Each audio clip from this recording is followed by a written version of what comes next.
간의 권태기 이야기만 했지만 네. 사실 붙어 있다 보면 요즘 가족끼리도 툭탁툭탁 안 맞아. 너무 있으니까 그럼요. 아들이랑 예. 안 맞아, 딸이랑 안 맞아. 가족 간에 분명히 권태기 생기거든요. 그 극복할 수 있는 방법을 네.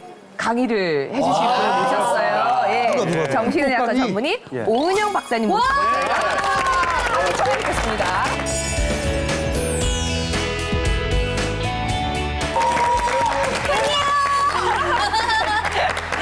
안녕하세요. 초대해 주셔서 정말 감사합니다. 네. 아니 근데 낯익은 얼굴들이 많아가지고요. 네. 사실 우리 은경 씨하고 저하고는 EBS 때부터 애기 낳자마자. 네, 진짜 네. 굉장히 인연이 깊습니다. 근데 정말 똑같습니다. 그때나 지금이나. 네. 네. 그리고 여기 한빛병 선생님은 또 저희 의과대학 학교 선배님이십니다. 네, 과는 다르지만, 네, 껍질을 보시는 분과 저는 속을 보는 굉장히 다르지만, 네. 그리고 또 그냥 개인적인 얘기인데, 우리 양소영 변호사 소영이하고 저는 또 아주 언니 동생으로 지내는 아주 친한 사이입니다. 누가 언니야? 이러고 보면 진짜 기분 좋으시죠? 모르겠어요. 너무 기분 좋습니다. 한참 언니입니다. 제가 한참 언니인데. 저랑 별로 안 친하시죠? 아니, 네, 친해 보려고 합니다. 이 자리에서. 네. 아, 오늘 이렇게 제가 이게 여러분들 뵙고 좀 얘기를 나누고 싶은 게 이제 뭐 제목이 가족이 뭐길래 이렇게 아프고 힘들까요?인데요. 저는 5월이 되면 좀 바쁩니다. 이게 가정의 달이잖아요. 네, 그러니까 이게 가정 이게 아마 어려운 주제인 모양이에요. 늘 같이 지내는 사람이지만 어떻게 보면 또 가장 해결하기가 어렵고 또 이걸로 인해서 갈등이 생기면 언제나 굉장히 마음이 힘들고 이런 모든 시작이 가족에서부터 시작이 되는 게 아닌가 싶습니다. 그리고 이번에 이제 코로나 바이러스로 다들 많이 힘드셨는데 가만히 생각해 보면 마스크 사는 날을 놓쳐서 어떡하나 할 때 그래도 줄 서서 대신 받아주는 사람은 가족밖에 없으니까 네 이게 좀 가족은 정말 우리가 언제나 중요하고 여기서 갈등이 생기면 언제나 힘들고 또 안 본다고 해서 절대로 마음이 편해지지 않는 이게 어떻게 보면 사랑하는 관계이지만 약간 굴레같이 느껴지기도 하는 그래서 우리가 벗어날래야 벗어날 수 없는 게 아마 가족이 아닌가 싶습니다. 그래서 오늘 제가 이 시간 이제 여러분들하고 좀 이런 얘기들을 이제 나눠보려고 합니다. 네. 일단요, 제일 먼저 가족은 어떤 존재일까? 이런 생각을 한번 해봐야 될 것 같아요. 일단 피를 나눈 사이입니다. 혈연. 뗄래야 뗄 수 없는. 그래서 만약에 그러면 안 되겠지만 간이나 신장이 필요하다. 그러면 배우자보다 일단 부모, 형제, 자매를 먼저 찾게 됩니다. 이처럼 앞에 있잖아요. 저 누나한테 누나한테 그러셨군요. 네. 그러니까 이처럼 혈연, 유전자를 공유하는 그래서 엄청 가까운 그래서 물보다 진하다고 하는 이 피로 연결된 것이 가족입니다. 자, 그런데 또 하나는 이 가족은 인간이 기본이 만들어지는 시기에 이때 너무나 많은 시간을 같이 보내는 게 가족입니다. 먹고 자고 입고 생활하고 부딪히고 이렇게 지내는 게 가족이기 때문에 이 가족이 불편하면 인간의 가장 기본 성장과 발달을 하고 성인으로서 살아가는 가장 기초가 만들어지는 여러 가지 과정을 이 가족이 불편하면 상당히 힘들게 겪고 갈 수밖에 없습니다. 가족은 우리한테 그런 존재입니다. 부모, 자녀를 한번 생각을 해봅시다. 우리는 모두가 부모는 아닙니다. 여기 계신 분들은 다 모두 부모이신 것 같아요. 그쵸. 근데 우리 모든 사람은 모두 우리는 부모는 아닙니다. 그러나 우리 모두는 누군가의 자식입니다. 우린 누군가로부터 태어났습니다. 우리한테 가장 중요한 사람일 수도 있습니다, 부모가. 자, 그러면 아이들에게 있어서 부모란 어떤 존재인가 하는 겁니다. 부모는 생명을 주었습니다. 자식을 낳자마자 그 순간부터 머리끝부터 발끝까지 자식을 잘 키우도록 모두 준비가 돼 있습니다. 그래서 생존을 돕습니다. 부모는 자식에게 생명이자 생존입니다. 그래서 부모는 우주입니다. 이 우주가 좀 편안하고 이 우주가 안전하고 이 우주가 사랑을 주고 이 우주 안에서 존중을 받아야 신뢰가 생기면서 아이는 좀 편하게 클 수 있습니다. 부모는 부모로서 자식에게 꼭 해야 되는 상호작용이 있는 거고, 부모는 부모로서 자식에게 꼭 줘야 되는 사랑이 있는 겁니다. 그렇게 해야 하는 겁니다. 그것이 마땅한 겁니다. 그것은 자식이 예뻐서 예쁠 때만 주는 것이 아니고, 자식이 잘했을 때만 주는 것이 아니고, 내가 편할 때만 주는 게 아닙니다. 조건과 관계없이 이런 사랑을 받아야 인간은 편안하게 클 수 있습니다. 이것을 못 받은 사람들은 부모랑 같이 있어도 불안합니다. 심지어는 부모랑 같이 있어서 더 불안합니다. 이게 부모-자식 관계입니다. 부부는 어떨까요? 부부는 피가 안 통합니다. 네. 그런데 부부는 사랑을 기본 전제로 맺어진 관계입니다. 사랑해서 결혼한 겁니다. 예전에는 그냥 부모님들이 맺어주는 경우도 있었지만 요즘은 우리가 납치를 당해서 강제로 결혼하지 않습니다. 그러니까 우리가 제 발로 걸어 들어갑니다. 좋아서.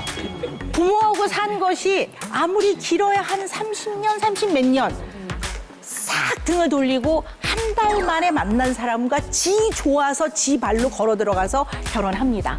죽고 못 살아 결혼합니다. 그래서 부부는 남녀 간의 이성적인 이 사랑의 마음은 두 사람이 독점적입니다. 이것을 남과 나눌 수 없는 관계입니다. 그래서 유일한 존재입니다. 결혼 생활을 하는 동안에는. 우리가 무엇을 모르면 지식을 알려주면 됩니다. 잘못된 정보를 갖고 있으면 이 정보를 바로잡아주면 됩니다. 그런데 부부는 그런 관계라기보다는 마음과 마음이 통해야 되는 관계입니다. 이것을 감정적 소통의 관계라고 이렇게 봅니다. 그래서 소통이 안 되면 답답합니다. 그리고 섭섭합니다. 그리고 속상하고 우라통이 터집니다. 그리고 화가 나기도 하고 심지어는 미워지기도 합니다. 부부는 사랑해서 만난 관계인데 소통이 안 되면 같이 있으면 같이 있을수록 불통이 돼서 불통의 결과는 감정적 반응이 나옵니다. 화가 나고 소리를 지르게 되고 미워지는 마음이 생깁니다. 사랑해야 되는 관계인데 미워지기까지 한다는 거죠. 그래도 부부는 미워도 다시 한 번이잖아요. 미워도 다시 보고 다시 보고 다시 보고. 네, 그건 너무 좋은 거죠.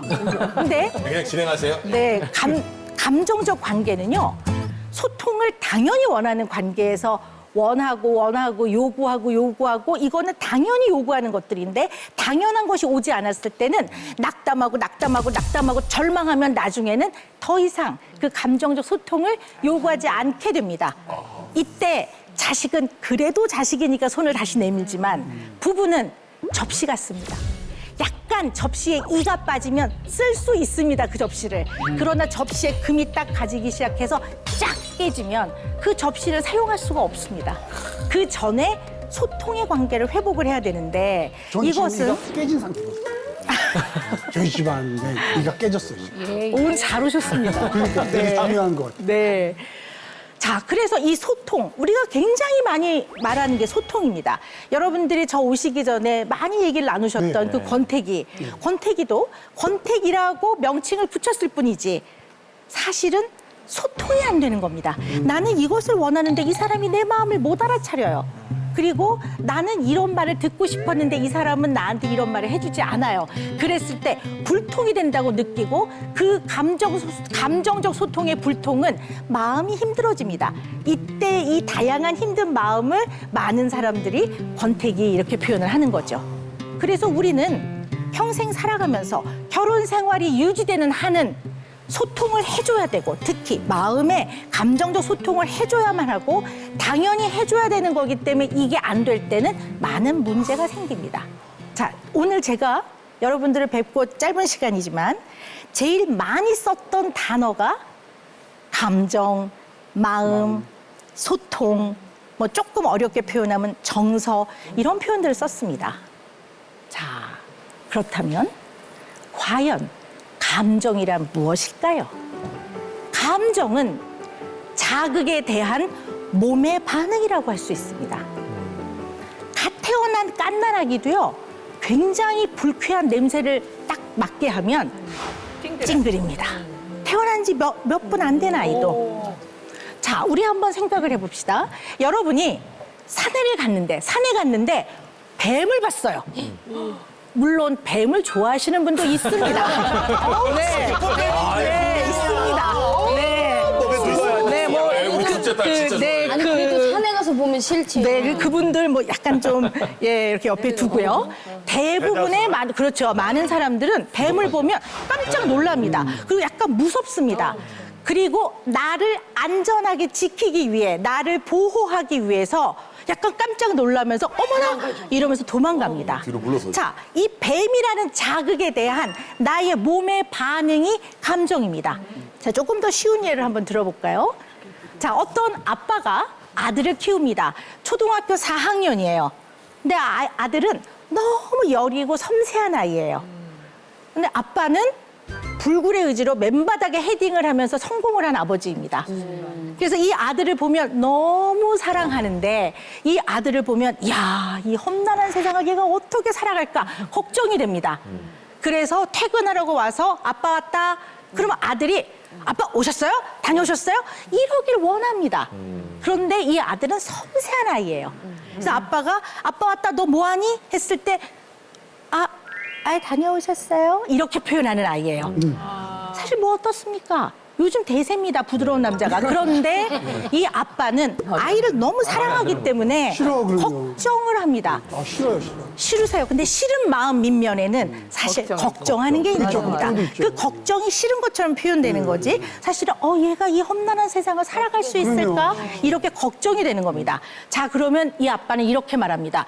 야, 너 그래가지고는 이 험난한 세상 못 살아간다. 밖에 나가면 무림천하야. 너 이래가지고는 안 돼. 자, 똑바로 차렷. 열중셔. 차렷. 자, 똑바로 인사. 안녕하세요. 방울뱀 소리 한번 내야 됩니다. 그리고 나서 다시 아이한테 똑바로 인사하라고 합니다. 자, 이 아빠는 아들을 사랑했을까요? 안 사랑했을까요? 사랑하죠. 그렇죠. 아빠는 사랑하고 이 아이가 잘 되기를 바라는 선한 의도에서 시작을 합니다. 그런데 이 자극은 아이 입장에서는 싫습니다. 자극에 대한 몸의 반응이라는 감정은 출발은 두 가지에서 시작이 됩니다. 좋고 싫고. 좋은 거는 찾아가게 되고 따르게 되고 싫은 거는 피하게 됩니다. 여기서부터 시작합니다. 자, 또 하나 예를 들어볼게요. 초등학교 2학년짜리 딸이 집에 와서 이럽니다. 엄마, 나는 공부가 적성이 아닌가 봐요. 나 공부 싫어요. 나 공부 안 하고 싶어요. 이 얘기를 들으면 엄마는 겁이 덜컥 납니다. 이제 시작인데 앞으로 얼마나 많이 공부를 해야 되는데 큰일 났다.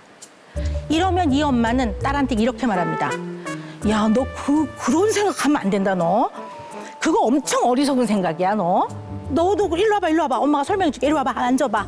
자, 상암동에 초등학교가 이렇게 있어. 자, 여기서 공부해서 진학을 하면 중학교, 고등학교 이렇게 해서 대학 가는 거야. 열심히 해야 되겠지? 난 엄마 싫은데요. 이리 와봐. 똑바로 들어. 네가 이렇게 잘 안 들으니까 공부를 못하는 거야. 집중. 열심히 해야 되겠지? 그럼 애는 엄마 나는 싫어요. 자, 엄마 눈 보세요. 엄마가 설명할 때 눈 잘 보래서 엄마 눈. 자, 엄마 눈 보세요. 엄마 눈. 눈 보래. 엄마 눈. 그런데 애는 그 상황에 불편함 눈을 피해. 그럼 엄마가 눈 보라고 해서 엄마 눈. 이렇게 해요. 방울뱀 소리도. 네, 방울뱀 소리도 내거나. 그럼 이제 아이는 알았다고요. 그럼 다시 얘기해봐. 너 그거 알았다는 애 얼굴 표정이 그게 너 그거 뭐야? 표정이야? 엄마가 볼 때는 아니야. 무서워. 그러면 아이는 마음이 불편해집니다. 그럼 어떻게 해요? 왜 나한테 왜 그러세요? 그러면 어떻게 나와요? 반항. 예쁜 말. 엄마가 예쁜 말 해야지 착한 사람이라고 했어요. 나는 너 그렇게 나쁜 말 하면 나쁜 사람이에요. 엄마가 어떻게 알아챘어? 자, 이 엄마는 딸을 사랑합니까? 사랑하지 않습니까? 사랑해. 사랑합니다. 우리 부모는 자식을 본능적으로 사랑합니다. 그래서 부모가 하는 모든 말과 행동과 모든 감정의 표현은 사랑하기 때문에 하는 것이 거의 대부분입니다. 거기에서 수많은 자극들을 아이에게 주는데 이 자극이 이 아이한테 어떠한 의미인지를 진정한 숨어있는 의미를 이해하지 못하는 경우가 많습니다. 이것을 알아차리는 눈이 없으면 우리는 사랑하지만 아이를 불편하게 합니다. 자, 부부 얘기를 좀 한번 해볼까요? 네. 남편이 어느 날 오더니 여보, 나 회사가 너무 힘들어. 나 이렇게 하다가는 죽을 것 같아.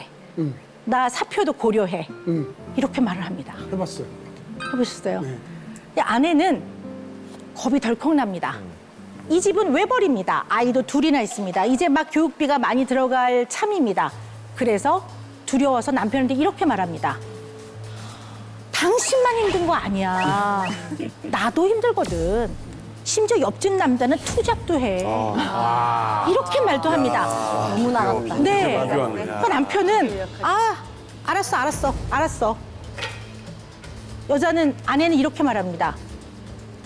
여보, 당신이 무슨 서울대 연고대 카이스트 그런 데 나왔어? 당신이 그만두고 나면 어디 어서 옵쇼 하고 바로 누가 문 열어놓고 당신 기다리래? 당신 안 벌면 우리는 어떻게 살아가라고? 그러면서 너무 당신 무책임한 거 아니야? 까지 얘기합니다. 우리 와이프가 그랬어. 내가 너무 동치미가 너무 힘들어서 진짜로요. 너무 힘들어서 여보 나 동치미 그만해야 될 것 같아. 정말 힘든다고 얘기하니까 우리 아내가 거짓말 아니라 당신이 박수영이야? 뭐 유재석이야? 단좀 불러주게 어디서? 정신 차려 똑바로 해. 그 얘기 하더라고. 와이프 현명하네. 제가 이 자리에 들어갑니다. 다음 주부터.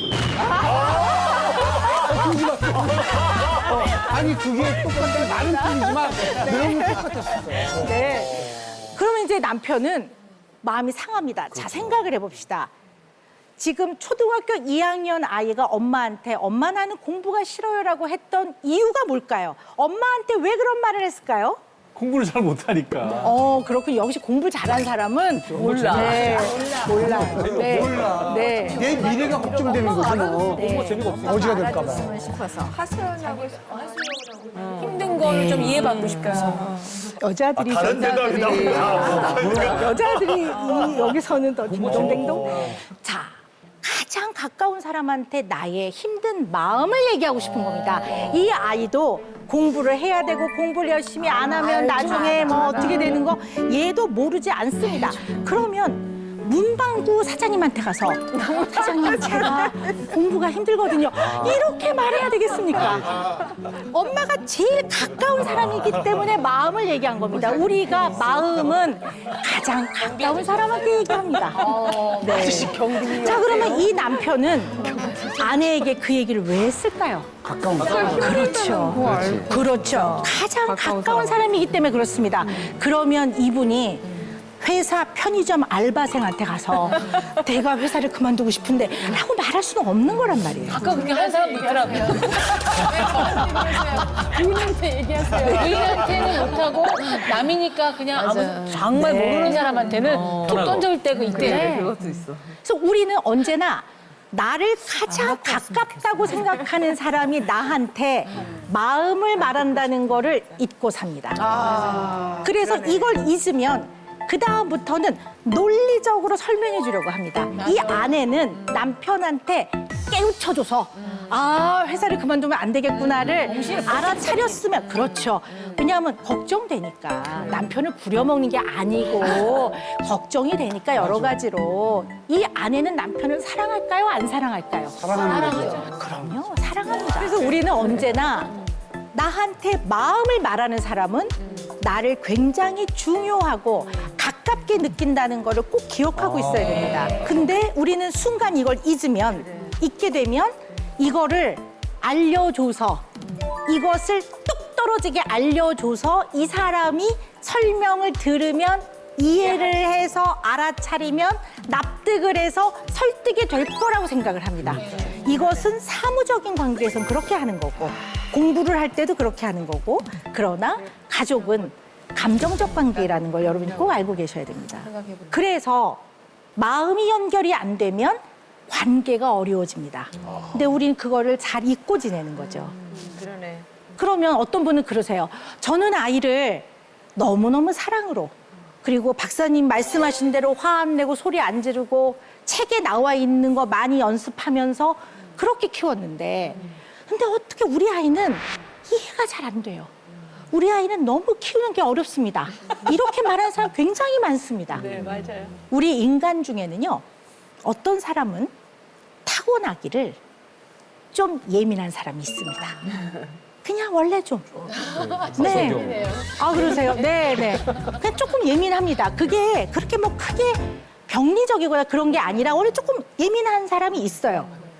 물론 이게 조금 예민하게 태어났다고 해서 이 이후에 이걸로 인해 모든 문제가 생기고 그런 건 아닙니다만 좀 예민한 것 같다. 우리 부모는 날 예민하게 키우지 않았는데 내가 좀 원래 예민한 것 같다.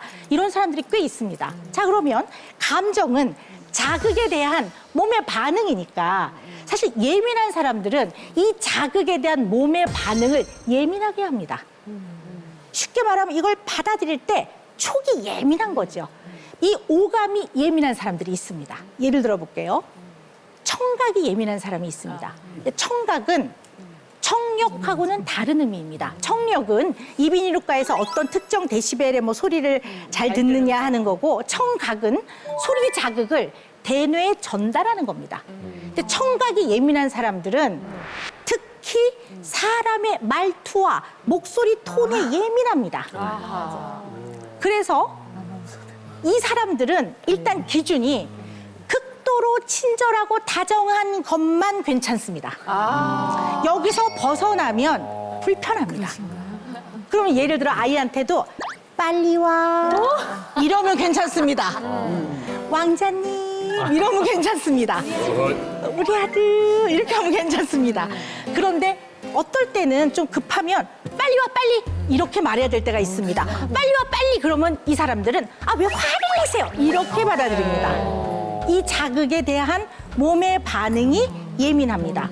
그러면 물론 크면서 조금씩 또 달라지기도 하지만 가족 중에 나의 아이가 혹시 이런 면이 있다면 여러분이 그것을 빨리 알아차리셔야 됩니다. 이걸 알아차리지 못하면 끊임없이 서로 불편합니다. 맞아요. 부부 사이에서도 나의 배우자가 혹시 그러지 않나? 잘 생각해 보셔야 됩니다. 자, 남편이 소리에 예민하다고 쳐봅시다. 그럼 뭐 아침에 일어나면 잠도 덜 깼고 몸도 덜 깼어요. 이럴 때 더 예민합니다. 근데 아내는 꼼꼼한 사람이 당신 오늘 가서 이거 하고 은행 가서 요거 서류 꼭 떼고. 그럼 남편은 이 아내의 소리가 소음입니다. 소음으로 들립니다. 그러면 어떻게 되죠? 예민한 양상 때문에, 특성 때문에 자극에 대한 몸의 반응이 예민하고 과하게 나오죠. 그리고 이게 불편해지면 이거에 따른 짜증을 내죠. 그만해. 뭘 그만해? 당신이 어제도 안 해왔으니까 내가 똑같은 얘기 또 하는 거지. 이렇게 하면서 싸우게 되는 거죠. 그래서 사실 가까이 사는 사람들은 이러한 예민함이 있을 때 이것을 잘 알아차리지 못하면 사실은 사랑했지만 내 자신이 내가 주는 자극의 의미를 제대로 이해하지 못한 채로 굉장히 무심히 나의 배우자한테 또는 나의 자녀한테 지나치게 불편하게끔 자극을 막 주는 거죠. 그래서 마음이 불편해지면 첫 단계에서 딱 걸리는 겁니다. 그 다음 단계로 진행이 안 됩니다. 첫 단계에서 기분이 나빠진 상태에서 이 상대가 전달하는 내용은 전혀 머리에 들어오지 않고 아까 싫다 또는 좋다로만 해서 기분이 나빠지기 시작하면 이것이 기억에 남습니다. 기억에 남으면 다음에 유사한 상황에서는 내용이 기억나는 게 아니라 그때의 느낌이 기억나면서 하기 싫어집니다. 그래서 이 마음을 연결을 해야 아무리 좋은 충고, 제안, 지도, 설명 이런 것도 잘 전달이 된다는 걸 여러분이 꼭 알고 계셔야 됩니다. 시각이 예민한 사람들이 있습니다. 눈이 예민한 사람들은 상대방의 특정한 얼굴 표정에 굉장히 예민합니다. 그러나 사람이 살아가면서 맨날 이렇게는 할 수는 없잖아요. 학교 갔다 왔는데 엄마가 무표정해요. 그럼 어떤 아이는 엄마 왜 화나셨어? 엄마 얼굴 표정이 왜 그래서? 엄마 기분 나쁘세요? 이런 애들이 있단 말이에요. 그럼 이걸 빨리 알아차려서 좀 편안하게 분명하게 말해줘야 됩니다. 걱정할 것 없어. 너하고 상관없어. 괜찮아? 이렇게 말해주면 되는데. 보통 그렇죠. 보통 잘못 맞아서 그래. 이렇게 말해주면 되는데 이거를 알아차리지 못하면 얘가 맨날 왜 그래? 이렇게 한다든가. 아니면 좀 더 어린 아이들은 이걸 못 견뎌서 엄마한테 다가와서 엄마 입을 이렇게 해요. 웃으라고. 그러면 얘가 왜 이래? 이렇게 되는 거죠. 이러면서 아이를 사랑했지만 아이한테 상처를 주려는 의도는 아니었지만 이 무심히 자극을 주는 거죠. 무심히. 이 자극이 또 이 아이한테 입력이 되면 이 입력된 것에 의한 몸의 반응이 일어나고 이것이 감정이 발달되는데 굉장히 중요한 영향을 미친다라는 걸 우리가 좀 알고 있어야 됩니다. 그러면 이제 감정을 잘 발달시키려면 어떻게 해야 되나 하는 거죠. 일단 어떻게 해야 되느냐도 중요한데요. 더 중요한 거는요. 어떻게 하지 말아야 되는가를 알아서 안 하는 게 더 중요합니다. 근데 부모들은 이런 말씀을 드리면 좀 언짢아하세요. 아니 내가 해가 된다고요? 물론 우리는 의도적으로 그렇게 시작하지 않죠. 그러나 오늘 쭉 말씀드렸다시피 이런 것들을 잘 알아차리지 못하면 어떨 때는 사랑했지만 잘 되라고 한 말이지만 아이한테 때로는 불편하게 할 수 있고 마음을 아프게 할 수 있다라는 말씀을 드리는 거죠. 그래서 해가 되는 거, 절대로 하지 말아야 되는 것, 이게 바로 스트레스입니다. 인간은 살아있는 한은 스트레스를 받습니다. 스트레스가 꼭 나쁜 게 아닙니다. 아이들이 길 때, 이때는 네 발이죠. 네 발로 기다가 딱 걷게 됐어요. 이것도 스트레스입니다. 넘어질까 봐 무섭잖아요. 그러나 이 스트레스를 적당히 받아서 자기가 발달을 하는 과정을 통해 기능을 획득합니다. 이러면서 인간이 성장하기 때문에 적당한 스트레스는 인간을 발전시킵니다.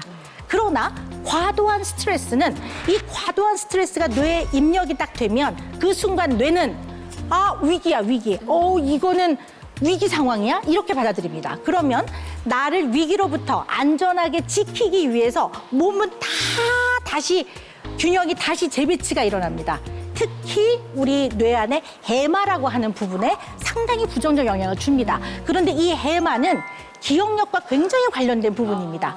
단기 기억을 중기 내지는 장기 기억으로 바꿔주는데도 아주 중요한 역할을 많이 하는 곳이 해마인데 그렇기 때문에 불안하고 스트레스를 많이 받으면 공부를 못합니다. 왜? 기억력이 떨어지기 때문에.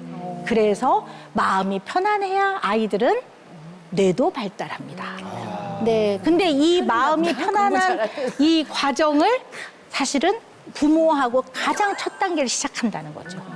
그래서 부모는 우주라고 말씀을 드린 겁니다. 네, 그래서 사실은 부부관계에서 갈등이 심한 사람들은 이 각자 배우자 왜 저래요? 이거보다 내가 어린 시절에 나의 부모와 어떻게 컸는지를 살펴보신다면 나를 이해하게 됩니다. 아하, 내가 이런 면이 있구나. 이 면은 때로는 나의 부모와의 관계에서 내가 이렇게 경험되어진 거구나. 이거를 깨달을 수가 있습니다. 사람이 그런 걸 좀 알아차리면 한결 좀 더 수월하고 균형 있게 해결해 나가는 게 가능해집니다. 그래서 자식과 편안하게 크려면 자식도 이해해야 되지만 더 먼저 나는 어떤 부모인가. 배우자하고 잘 지내려면 배우자를 이해하는 것도 중요하지만 나는 어떤 특성을 가진 배우자인지를 잘 이해해 보는 것이 사실은 가장 중요합니다. 네, 감사합니다. 이러고 또 집에 가면 잘하려고 그래 여보 반응 내가 잘할게 하는데 여기서 툭 하면 아니 씨 내가 잘하려고 자극에 대해서 또 지금 또 건드려 난 잘못 없어 이렇게 맞아요. 그냥 제가 보니까요. 이 세상에 가끔 나쁜 사람은 있는 것 같아요. 왜 해를 주는 사람이 가끔 있잖아요. 근데 더 나아져야 될 사람은 없는 것 같아요. 저는 이게 나아진다는 뜻이 더 발전적인 쪽으로 간다는 좋은 의도라는 건 알겠는데요. 네네. 특히 부모는 그냥 부모이면 된다고 저는 생각해요.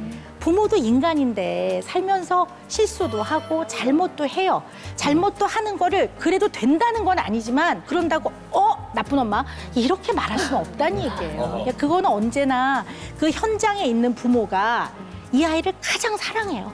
최선을 다해 잘하려고 노력하기 때문에 그래도 좀 더 나은 방법 알려드리고 또 우리가 살아가다 보면 방법뿐만 아니라 방향이라는 게 있어요. 그냥 우리가 흔들리지 않게 앞으로 나가야 되는 길게 육아는 되게 긴 과정이잖아요. 그리고 가족은 굉장히 오랜 동안 같이 살아야 되잖아요.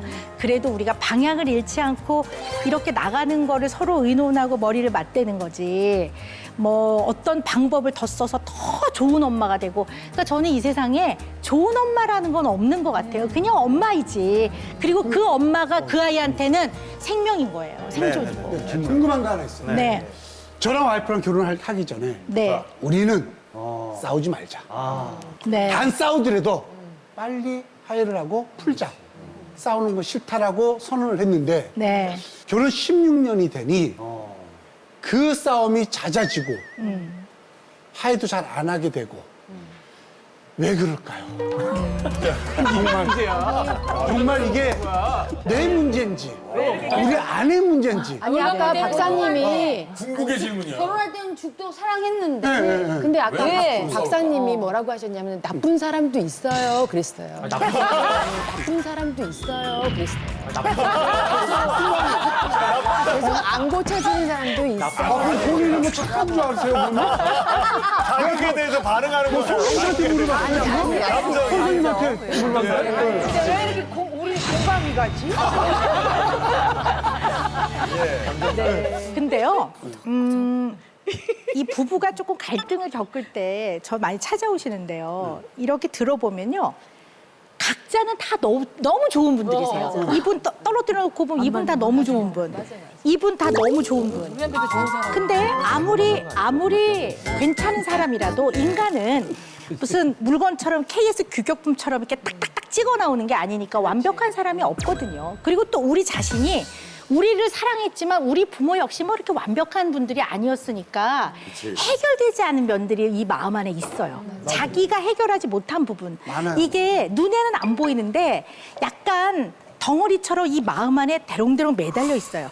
그래서 이게 살아가면서 탁 건드려지면 이게 확 증폭이 돼요.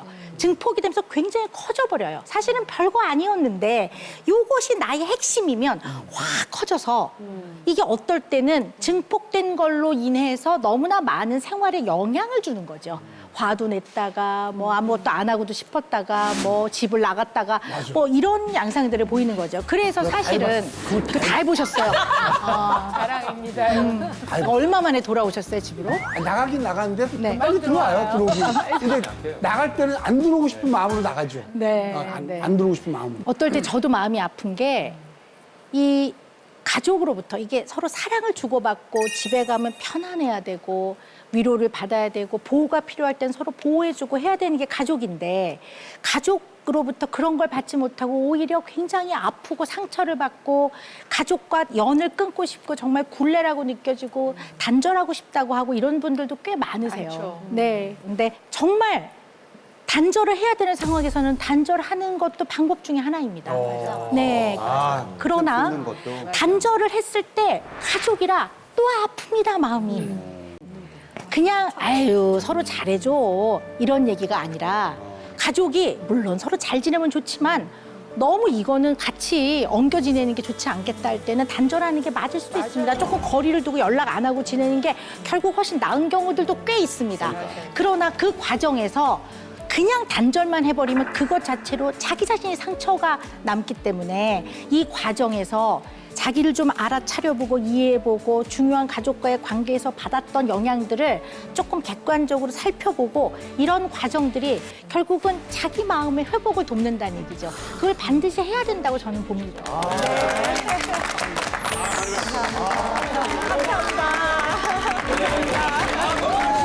더 시원해진 속풀이쇼 동치미. 궁금하시죠? 보고 싶으시죠?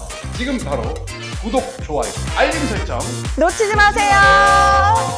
꼭이요.